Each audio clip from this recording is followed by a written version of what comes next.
শিৱসাগৰ ধুবুৰী শিৱসাগৰ বনাই বৰাকক শিৱসাগৰ বনাই তিনিচুকীয়াক ধুবুৰী বনাই পদত্যাগৰ সুযোগ দি ৰেজাউলক হিৰোহে কৰিলে গৌৰৱ গগৈয়ে। পদত্যাগৰ পূৰ্বে ৰেজাউলক বহিষ্কাৰ কৰিব লাগিছিল গৌৰৱ গগৈয়ে।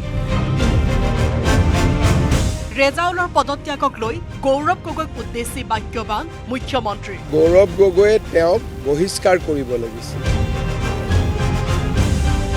ৰেজাউল কৰিম চৰকাৰৰ পদত্যাগৰ পিছতে পুনৰ গৌৰৱ গগৈক সমালোচনা মুখ্যমন্ত্ৰী হিমন্ত বিশ্ব শৰ্মা। বিতৰ্কিত মন্তব্যৰ পিছতে ৰেজাউলক গতিয়াই বাহিৰ কৰিব লাগিছিল গৌৰৱ গগৈয়ে। কিন্তু এতিয়া হিৰোহে বনালে ৰেজাউল কৰিম চৰকাৰক। এই মন্তব্য মুখ্যমন্ত্ৰী হিমন্ত বিশ্ব শৰ্মাৰ। ৰেজাউল কৰিম চৰকাৰে ৰিজাইন দিয়াটো পিছৰ কথা, কিন্তু গৌৰৱ গগৈয়ে তেওঁক বহিষ্কাৰ কৰিব লাগিছিল। এতিয়াতো ৰিজাইন দিলে নিজে শ্বহীদ হৈ গ'ল বুলি ক'ব। ধুবুৰী শিৱসাগৰক ধুবুৰী বনাম বুলি কোৱাৰ পিছত যোৰহাটৰ MP হিচাপে গৌৰৱ গগৈ ৰেজাউল কৰিমক পাৰ্টিৰ পৰা ধাক্কা দি উলিয়াই দিব লাগিছিল, কিন্তু তেওঁ উলিয়াই দিব নোৱাৰিলে। এতিয়া সি নিজে ৰিজাইন দি পেলাই গাঁৱত গৈ ক'ব যে মই নিজে ডাঙৰ হিৰো হৈ গ'লোঁ বুলি। এজনে আদৰিলে এজনে খেদিলে। নিজৰ মাজতে আভ্যন্তৰীণ কন্দল কংগ্ৰেছত।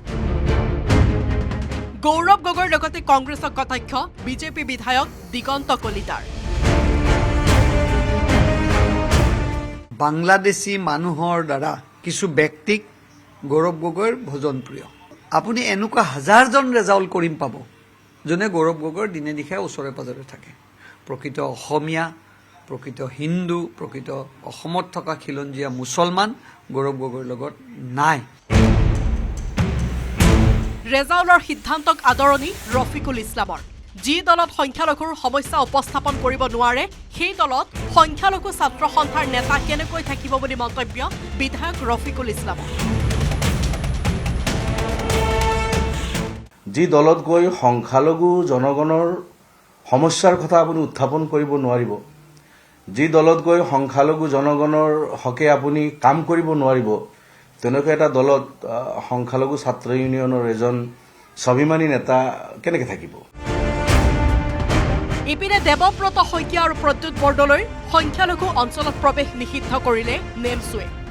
সংখ্যালঘুৰ ভোট আদায় কৰি সংখ্যালঘুৰ তেজ শুহি খাইছে প্ৰদ্যুৎ বৰদলৈ।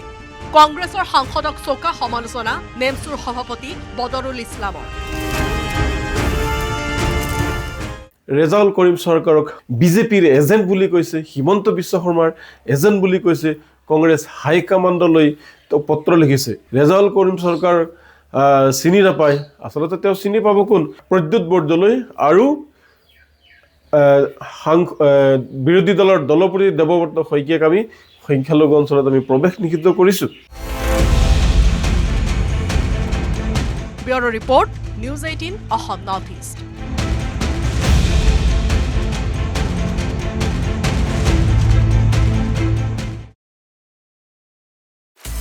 আপুনি বিচৰা বাতৰি পাব কেৱল নিউজ 18 এপত। নিউজ 18 এপ ডাউনলোড কৰিবলৈ স্কেন কৰক এই QR কোড। গুগল প্লে ষ্টৰতো পাব এই নিউজ 18 এপ।